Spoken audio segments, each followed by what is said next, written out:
بسم اللہ الرحمن الرحیم۔ حضرت حذیفہ رضی اللہ تعالیٰ عنہ بیان کرتے ہیں، رسول اللہ صلی اللہ علیہ وسلم نے ہمیں 2 حدیثیں بیان کی، میں نے ان میں سے ایک تو دیکھ لی جبکہ دوسری کا انتظار ہے۔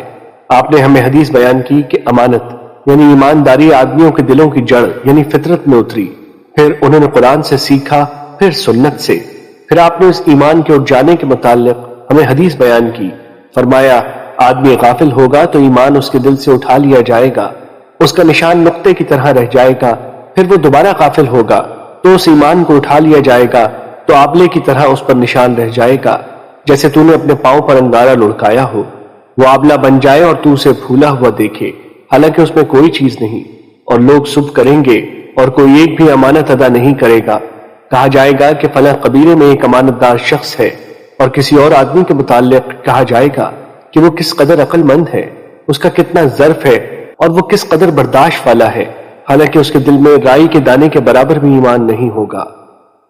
مشکات المصابی حدیث نمبر 5381۔ حضرت حذیفہ رضی اللہ تعالیٰ عنہ بیان کرتے ہیں، لوگ رسول اللہ صلی اللہ علیہ وسلم سے خیر کے متعلق دریافت کیا کرتے تھے، جبکہ میں آپ سے شر کے متعلق اس اندیشے کے پیش نظر پوچھا کرتا تھا کہ وہ کہیں مجھے اپنی گرفت میں نہ لے لے۔ وہ بیان کرتے ہیں، میں نے عرض کیا اللہ کے رسول، ہم جاہلیت اور شر میں مبتلا تھے، اللہ نے ہمیں اس خیر سے نواز دیا، تو کیا اس خیر کے بعد کوئی شر بھی آئے گا؟ آپ نے فرمایا ہاں۔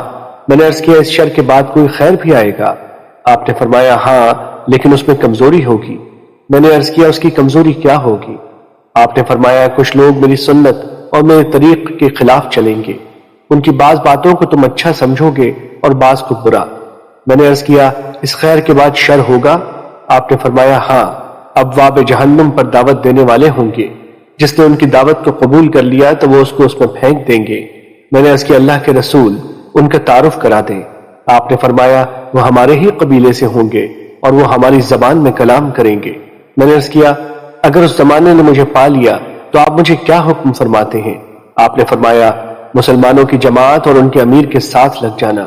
میں نے عرض کیا اگر ان کی جماعت نہ ہو نہ ان کا امام تو پھر کیا کروں؟ آپ نے فرمایا ان تمام فرقوں سے الگ ہو جانا، خواہ تمہیں درخت کی جڑیں چبانی پڑے حتیٰ کہ تمہیں اسی حالت میں موت آ جائے۔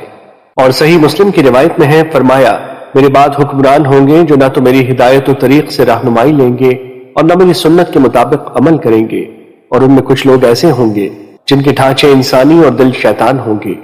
حذیفہ رضی اللہ تعالیٰ عنہ بیان کرتے ہیں، میں نے عرض کیا اللہ کے رسول اگر میں صورتحال دیکھوں تو میں کیا کروں؟ آپ نے فرمایا امیر کی بات سننا اور اس کی اطاعت کرنا، اگرچہ تجھے مارا جائے اور تمہارا مال لے لیا جائے، تم سنو اور اطاعت کرو۔ مشکات المصابی حدیث نمبر 5382۔ حضرت ابو ہریرہ رضی اللہ تعالیٰ عنہ بیان کرتے ہیں، رسول اللہ صلی اللہ علیہ وسلم نے فرمایا ایسے فتنوں کے آنے سے پہلے نیک اعمال کرنے میں جلدی کر لو جو تاریک رات کے ٹکڑوں کی طرح ہوں گے۔ آدمی صبح کے وقت مومن ہوگا تو شام کے وقت کافر، جبکہ شام کے وقت مومن ہوگا تو صبح کے وقت کافر۔ وہ دنیا کے مال و متاع کے عوض اپنا دین بیچ دے گا۔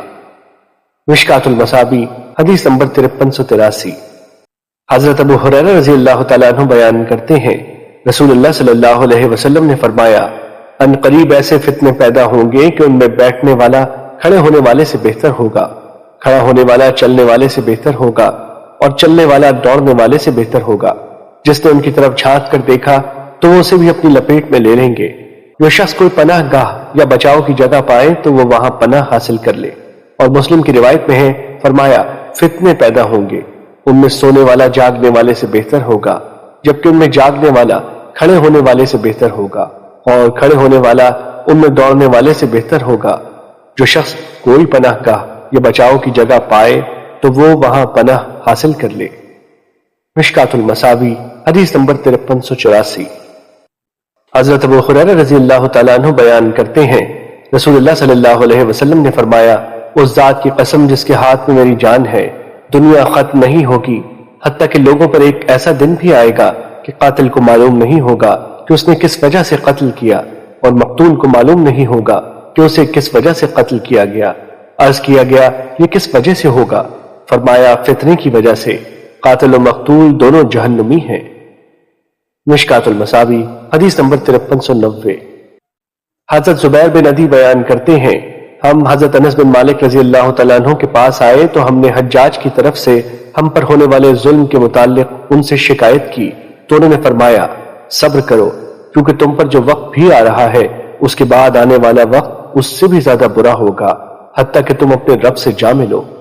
میں نے یہ بات تمہارے نبی صلی اللہ علیہ وسلم سے سنی ہے۔ مشکات المصابی حدیث نمبر 5392۔ حضرت عبداللہ بن عمرو بن عاص رضی اللہ تعالیٰ عنہ سے روایت ہے کہ نبی صلی اللہ علیہ وسلم نے فرمایا، تمہاری اس وقت کیا حالت ہوگی جب تم نکمے لوگوں میں باقی رہ جاؤ گے، ان کے وعدے اور ان کی امانتیں خراب ہو جائیں گی اور وہ اختلاف کا شکار ہو جائیں گے۔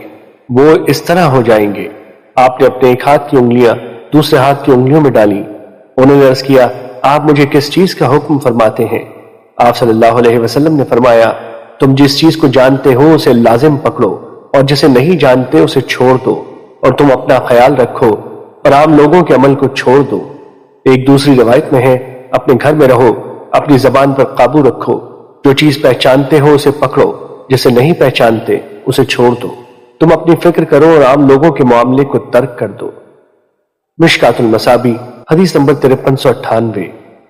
حضرت ابن عباس رضی اللہ تعالیٰ عنہ بیان کرتے ہیں، رسول اللہ صلی اللہ علیہ وسلم نے فرمایا، دو نعمتیں ایسی ہیں جن کے بارے میں بہت سے لوگ خسارے میں ہیں، صحت اور فراغت۔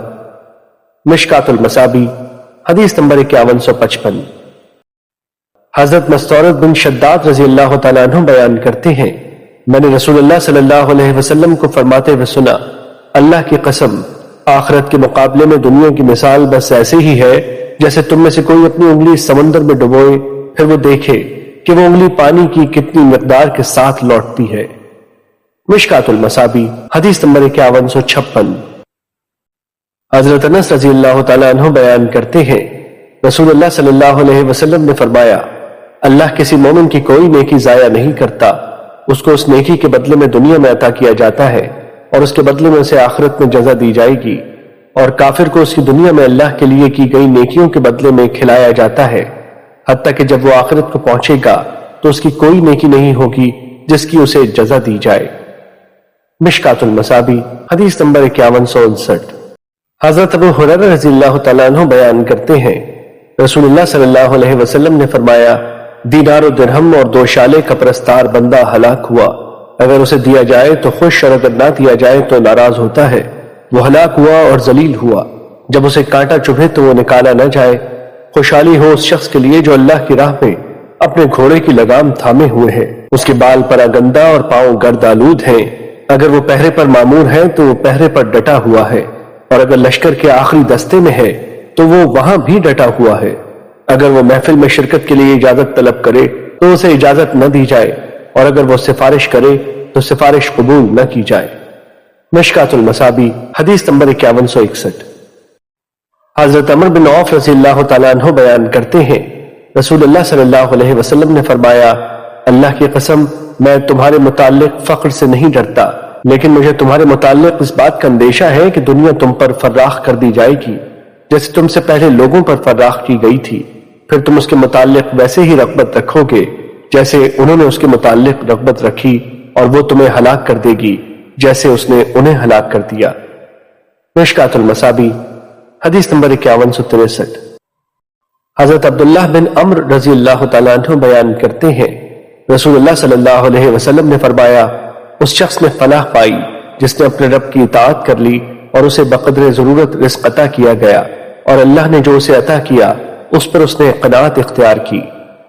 مشکات المصابی حدیث نمبر 5165۔